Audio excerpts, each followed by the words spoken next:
Hello everyone and welcome to Sinful Gaming. I hope you're all doing well, I hope you're all staying safe, and most of all, I hope you're all fighting that war against the grey. Today's video we're going to talk start collecting Warhammer 40,000 boarding actions, and today we're going to take a look at the Asuryani. Now in this video we're going to go through how we muster a boarding patrol for this particular faction in the boarding action game style. Now the Eldari are a single army book, they do have Harlequins in normal gameplay, but in the Asuryani for boarding actions this is just going to be the basic sort of Eldari units along with the Ynnari stuff.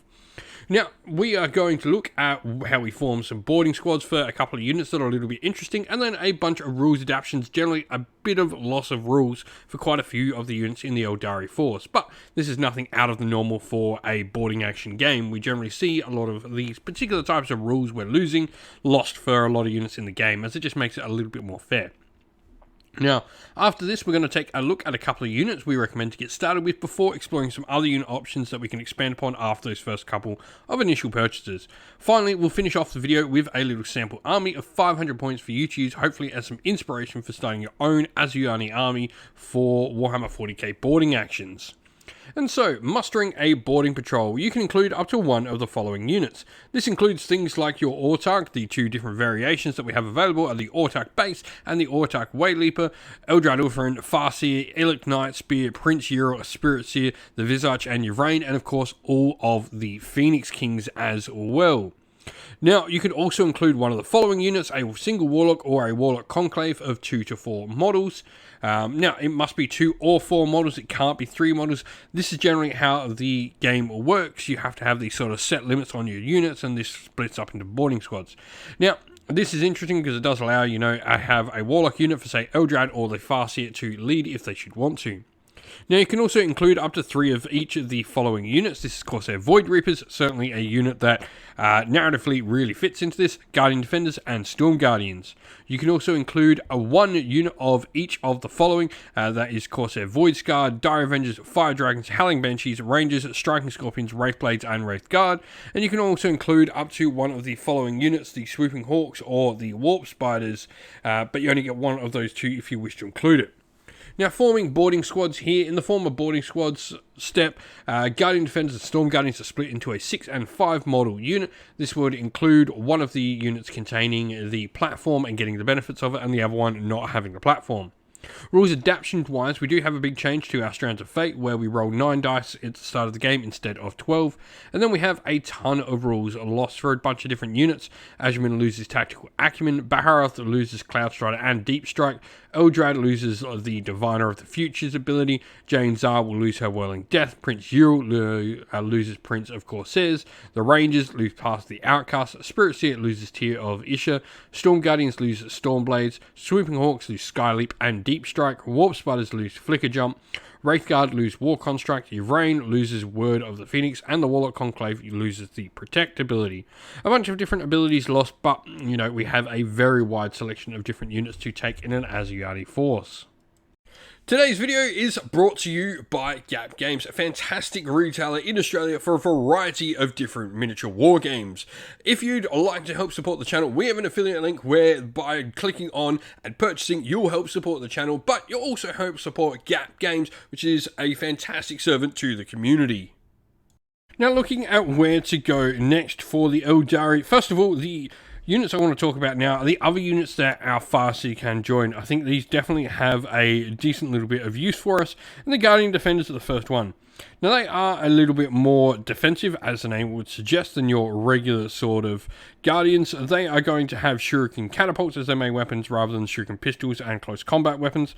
They are going to put out that little bit more firepower, and they're also going to lose all those special weapon options and the power weapon options, but they will gain the option to take a heavy weapon in the unit as well. This will also replace the Serpent Scale Shield platform, so they're not going to have that invuln, but they are going to have the heavy weapon, which could be anything from a Shuriken Cannon, Scatter Laser, Bright Lance, or even an Eldari Missile Launcher or Star Cannon.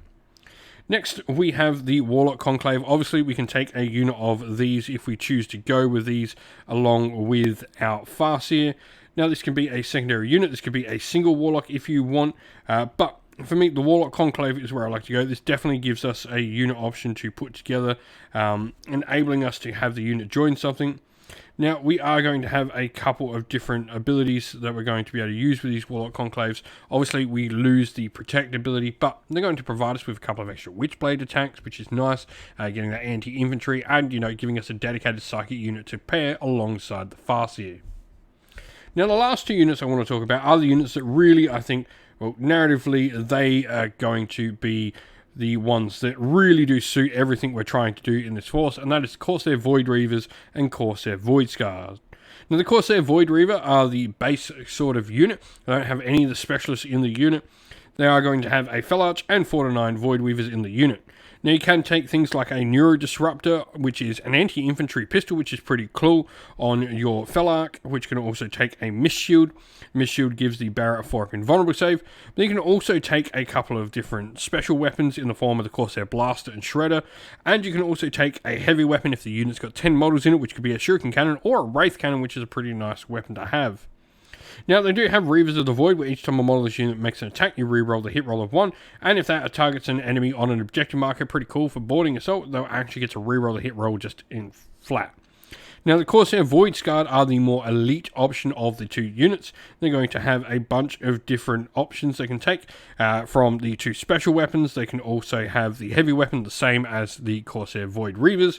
But they also have an option to take a Ranger Long Rifle, a Fusion Pistol, and the Fellarch can also have a Falcon in there, which is his cool little birdo. What the Falcon will do is ranged weapons equipped by models in the bearer's unit have the ignores cover rule. You've also got the Channeler Stones, thanks to one of the units you've got in the unit as your special upgrades from your Way Seeker, which will also have the Soul Weaver and your Shade Runner in there. So the Channeler Stones are going to allow you once per turn, the first time you saving throw has failed for the bearer unit, you can change the damage to 0. You've also got your Witch Staff and the Executioner Psychic Power in there for a nice bit of ranged anti-infantry. And you've also got your Shade Runner, who is paired to Hekatari Blades, which are really fun. Twin Linked gives you a decent melee profile.